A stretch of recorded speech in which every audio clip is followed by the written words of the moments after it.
CWL week 5 has wrapped up, guys, and there have been quite a few surprises. Let's jump right into it.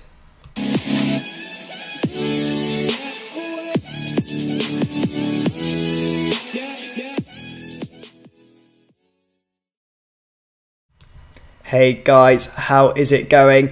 Jackadunga here, back again with another CWL conference recap. In fact, we are going to start off with 10 clans. Of course, we do have the 4 spotlight clans coming up later in the video, but quick promotions. First of all, to my Discord as usual. If you want to join, make sure you check it out there, link on the right, as well as the free agent press if you are a recruiting clan or a free agent looking for a clan. Join the Discord server over there.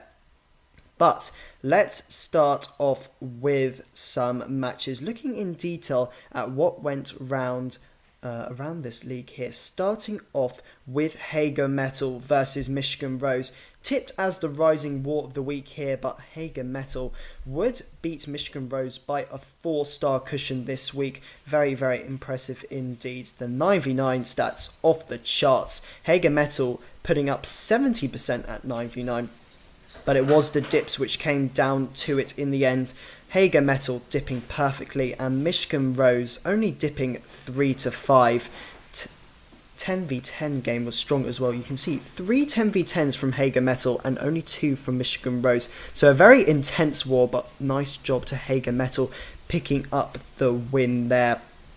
Moving on, we do have Pinoy Violator MP versus Valor de Horaeus here. You can see quite an extraordinary win here. Pinoy Violator beating Valor de Horaeus here by 7 stars.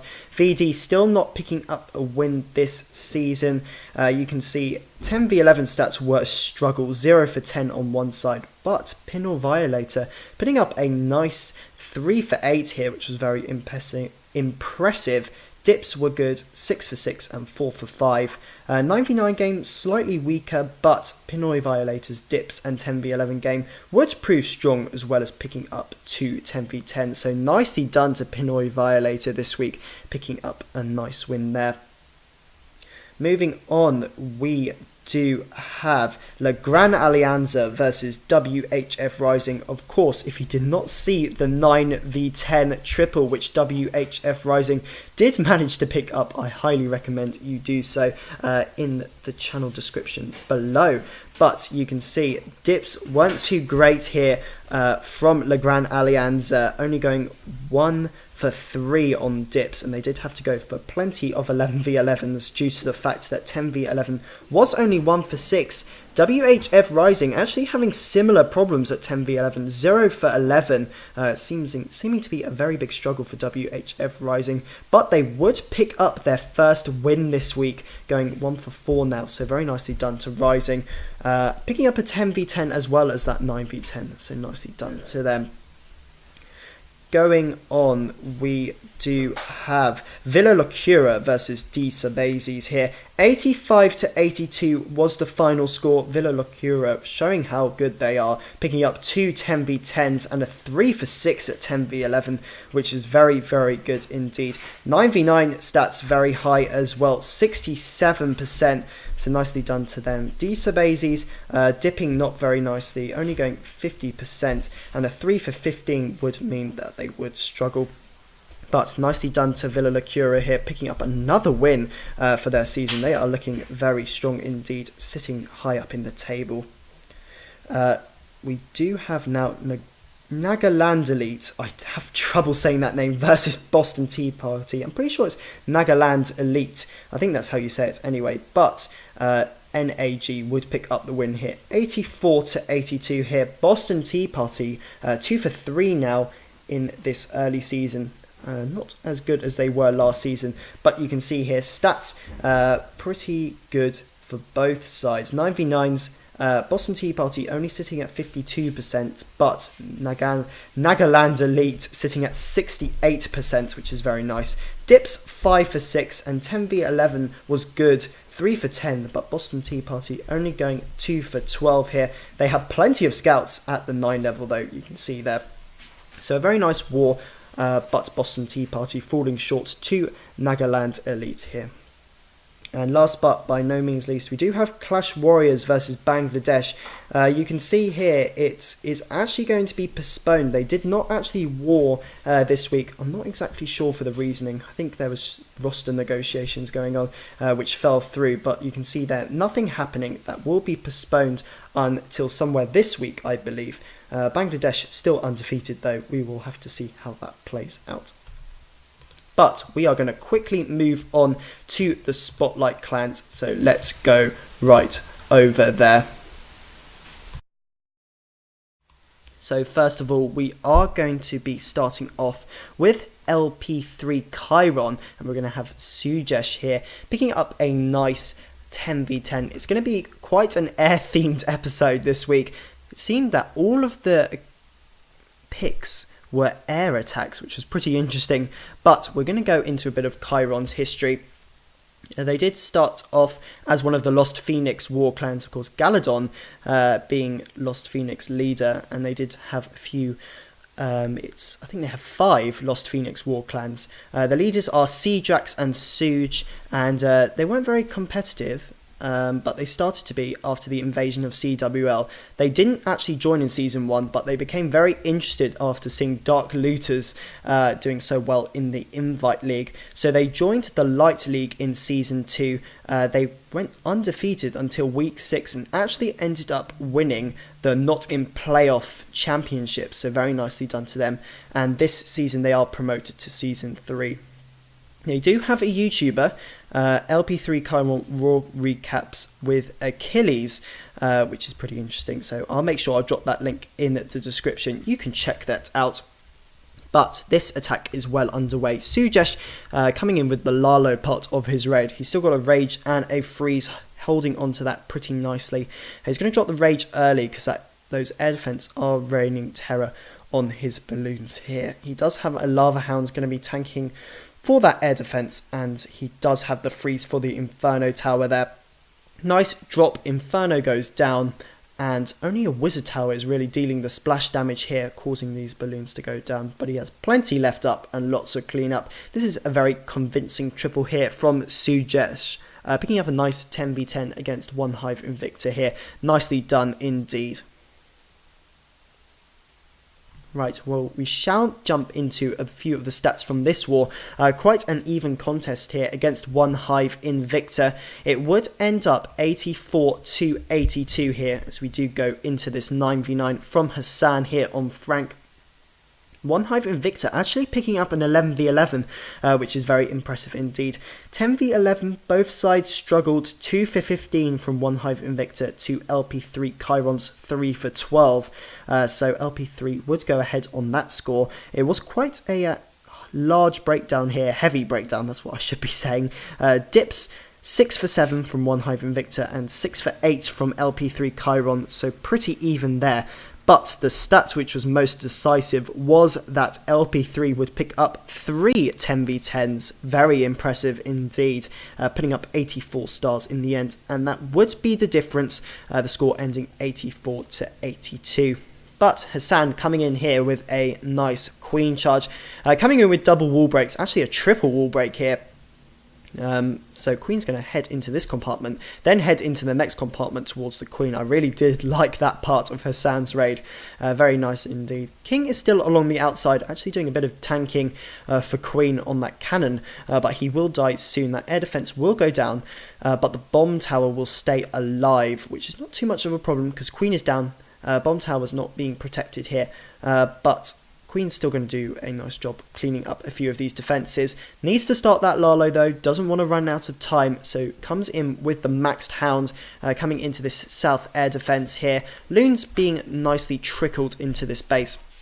Going to be coming into that first air defence pretty easily indeed. He does have 2 Rages left for the back end. Balloons will slowly trickle their way towards that Wizard Tower, which is trying to rain terror on these balloons, but the Lava Hound nicely tanked there, but the balloons will slowly go towards that next air defense in the corner here. There are a few Teslas to contend with, but he does have another rage to get through those 2 arch towers and those 2 Teslas, and has plenty of cleanup going round the base. So this is going to be a convincing triple here from Hassan.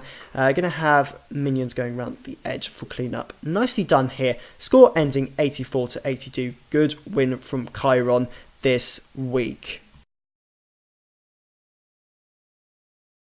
The next clan we do have is Los Colossus here, up against Chaos Hammer, and Ratud here would pick up a nice 10v10 against Mu, coming in with another air attack. But we shall go through a little bit of history about Los Colossus, who are quite a well-known Spanish clan. They were founded in 2013, and they didn't start off too competitive at the war scene. They did have a few training war clans to try and get people to prove themselves. They had always said it's not about how good they are really at war, it's about the player themselves, if they get on with them, etc. That is the main thing to do with it. But in the final parts of 2015, they had a bit of a dark phase. They didn't actually have too much going on there. A few of the leaders retired. But that ended in August 2016 when they did go into the Liga Hispana de Guerra, which is the LHG, the Spanish competitive league. Of course, that is quite well known. The Spanish war community, quite well known there in the LHG. They were there for 3 seasons, still there now, and they got to the playoffs in the 2nd edition. But it is now their first CWL season. They are one of 3 Hispanic CWL clans to have won a CWL match, apparently. But they do have a few YouTubers. They have 4, in fact, which is quite amazing. They have Cinero, Hades, Workud, and Kira. I'll try and find all those 4 channels so I can put them in the description. But yeah, definitely an awesome clan. So Ratud here, but you can see his attack is quite well underway here. The heal spell negating the damage from the wizard towers and the air defenses, and only has a few defenses left to pick up. So this will be a pretty convincing triple from Ratud. Nicely done to him. Plenty of cleanup going round this base. But while we wait for this to clean up, we do have a 9v9 to show you as well from Los Colossus here. But the score would end, in fact, Chaos Hammer winning 84-83 here. I believe Chaos Hammer are now 4-1, so looking very strong here. It was quite a close war though in the end. They were quite fairly matched here. There were a lot of 10v10 attempts for Chaos Hammer due to the fact that they went 3-5 at 10v11, which is very, very good indeed. Nicely done to them. Los Colossus not actually doing as well here, only going 2-4-11, which is not great, but they did pick up a 10v10. Los Colossus, of course, I just did show that one there. Chaos Hammer picked up 3 though, due to the fact they have 15 attempts, so very nicely done to them. Dips wise, Chaos Hammer did struggle more than Los Colossus. They went 4 for 6, but Los Colossus went perfect, 5 for 5 there. Nicely done to them. They did go for an 11v11 attempt as well, but could only manage the 2-star. But a very nice war from both sides. 9v9 hit rates were off the charts, 74% in fact for Chaos Hammer and 67% for Los Colossus, so nicely done to both clans in that stat, and generally a very nice war from both sides. But you can see the Queen is getting on nicely here. This is going to be a very nice double wall break attack again. King is pushing through on the right to help with this funnel, but the Queen still has her ability left in hand, which she will use shortly. Wall breaker's coming in. She's going to break open the next compartment, but you can see Mafuro, I think that's the name, does actually cleverly use that rage spell to break open the next compartment for Queen to work in, and she does go into this core compartment, so that was very nice indeed from M4Euro. Going to be coming in with the Lalo portion of his raid now. Got plenty of Lava Hounds. He's got 3 to tank for those 3 air defenses, but Queen will in fact pick up that second air defenses, and all the air defenses are now down. 2 unpopped Lava Hounds still going to be tanking for the remainder of this raid. He still does have Queen's ability left in hand as well, so this base is already looking wrecked. He's got 6 balloons left on the board as well. Could use some for cleanup as well, but with the haste spell coming down as well and the loons steadily going towards that small Tesla farm appearing by the town hall, he's going to be able to swag a total of 6 loons. He's going to have quite a nice loon parade. So very, very nicely done to M4. We will watch this. We'll speed it up a little bit. But of course, we have to see the loon parade coming in from the northwest. Very nice, northeast in fact. Very nicely done. But unfortunately, it would be an 84 to 83 win to Chaos Hammer. Nicely done to both clans. A very good match to record on. Now we do have a bit of Reddit on Reddit action. We have Zen coming in here on Mr. Joe. But Reddit Templars will be the Spotlight clan this week, and we will go into a bit of history on what they're all about. So Reddit Templars was part of the Reddit clan system, I believe that is called. And there was apparently recently an RCS, RWCS split. I'm not too familiar on the Reddit clan system, but Reddit Templars were a big part of that, but they did drop out. They did become friendly with the 1001 Templars clan family, and now they are currently family clans, and they do CWL Rising in that clan. Of course, in fact, Car used to be part of the clan, Car being the old CWL admin. But now they do arranged wars and potlucks in a similar clan. It's called the 1001 Templars, and we're actually in a war with them now in predominance, so that's pretty interesting indeed. They were in Season 1. They went 1-5, unfortunately, in the Light League, so not very good indeed. But they did do better in Season 2 in the Light League. They did make it to the second round of the playoffs, which is very nice indeed. And now that they can handle a heavier breakdown, they are in Rising for Season 3. They do have a YouTube. I'm very familiar with this YouTube, actually, because he's one of the Free Agent Press YouTubers. And of course, I'm one of the Free Agent Press YouTubers as well. That is Clash with Argart. I will drop that link in the description if you do not know who that is. But this Lalo is going very well indeed. He even has a swag Skelly spell with plenty of loons left up and lots of cleanup going around the base. This is going to be a triple. Going to have all the balloons sort of coincide on this lonely wizard tower in the middle, desperately trying to fight this sweeper though. The sweeper's causing a bit of a pain for these loons, but we will speed it up a little bit as it is going to be a very solid 10v10 triple. Nicely done to Zen here in the end on Reddit Hound's Joe.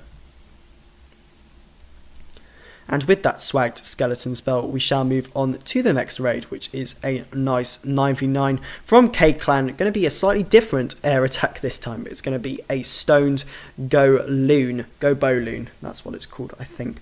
But we will go into the stats of this raid. Unfortunately, Templars not being able to pick up the win here against a very strong Reddit Hound side, who I believe are the... Oh no, they are the only undefeated clan apart from Bangladesh, I believe, but they have not played their match yet. They are 4 wins and 1 draw. Reddit Templars losing 82 to 81 here. Stats wise, Reddit Hounds were very good at 10v11, 3 for 8. Reddit Templars struggled, only going 2 for 16 here. Dips on both sides. 1 dip was failed each, 5 for 6 for Reddit Hounds and 4 for 5 for Reddit Templars. Reddit Templars would go for an 11v11, but unfortunately they would not be able to add to their 2 they have already picked up this season. 9v9 stats were actually very good from the Reddit Templars, 63%, Reddit Hounds only managing 52%. There would only be 1 10v10 from both clans, and that would be the one which I did show from Reddit Templars. So nicely done to them, but unfortunately they would not pick up the victory this week. But this attack by K-Clan was very good indeed.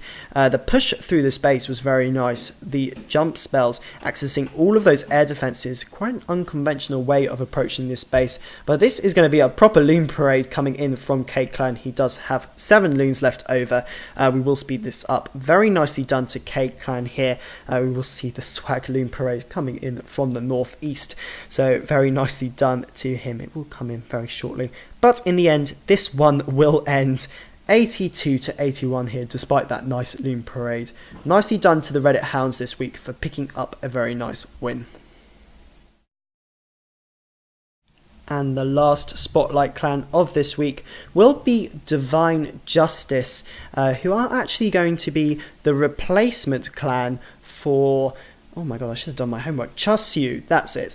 I now remember. So Divine Justice are replacing Chaosiu and inheriting their record. I did mention this last week, but we do have to cover them as they are the newest clan, part of the Rising family of clans. But we don't have too much information from this clan actually, as they are a relatively new clan. They did just only form as a proper league clan, that is, in about 4 months ago. They did start off as a war clan in October of 2014, but this is their first foray in league play, in fact, so it is quite a nice achievement to get this far. Getting into Rising League is no easy accomplishment, so nicely done to Divine Justice here. They are, I believe, family clans, or having some sort of roster thing with It's a G Thang, I think the clan being. I'm not exactly sure. I think they are an NDL clan, I can remember. I think they're in the amateur league, but I think there's some sort of formation going on there. But they are teaming up here, and this was a very nice hit by Mangi Thang. Everything related to Thang this week, but you can see there he has 2 haste spells and poison, which he may not need to use here due to the fact that his loons are pushing so far through the space on Coastal Clash's Captain Cheeto. But there we go, the last Archer Tower's falling, and with that mortar he is going to have a nice Mickey Mouse swag, going to have the 2 haste spells and the poison spell to finish us off. Very nicely done to Mangi Thang here, picking up a 9v9 triple. We shall move on to the last hit here, and it's another 9v9, and of course another air attack, as it is all air themed. It's Burns going in here on Giza, but the stats from this war, Coastal Clash would actually get the victory here. Coastal Clash looking pretty strong here, they are now 3-2 in the season, 85 to 79 here, so a 6-star cushion here from Coastal Clash. It would be quite a nice performance from 10v11 especially. Coastal Clash going absolutely perfect, 3 for 3 at 10v11, so very nicely done indeed. They would have a fair few 10v10 attempts, 15 10v10 attempts in fact, but they would only pick up 1 in the end. Probably Divine Justice's base were pretty good at 10, but definitely very nicely done indeed. In terms of Divine Justice's performance, 10v11 wasn't great, 0 for 11 here. They did not actually go for any 11v11s in the end, so they would have remained 1-starred. They did dip 6, but only managed to get 4 to Coastal Clash's perfect 6 for 6. So it was a very nice performance from Coastal Clash here. 9v9 performance as well from Coastal Clash, very strong, 18 to 29. Divine Justice only managing 45% this week, but hopefully Divine Justice can bounce back from this defeat, and well done to Coastal Clash picking up a very nice victory. But this raid is going on quite steadily here. Another nice double wall break here from It's Burns is leading to lots of loons coming in towards these last air defences. The very nice Queen Charge has actually picked up a lot of value, but with that next haste spell he is going to take out the remaining defences with those loons who have nicely split there. Queen's ability being used as well, but It's Burns is going to pick up a very nice triple here with lots of cleanup going around the base. Very nicely done. And right, that shall be all for the conference recap. I hope you did enjoy. Of course, if you did, as I always say, leave a like, subscribe to the channel for more similar content, and I do hope to see you in the next conference recap. Thanks for watching, guys.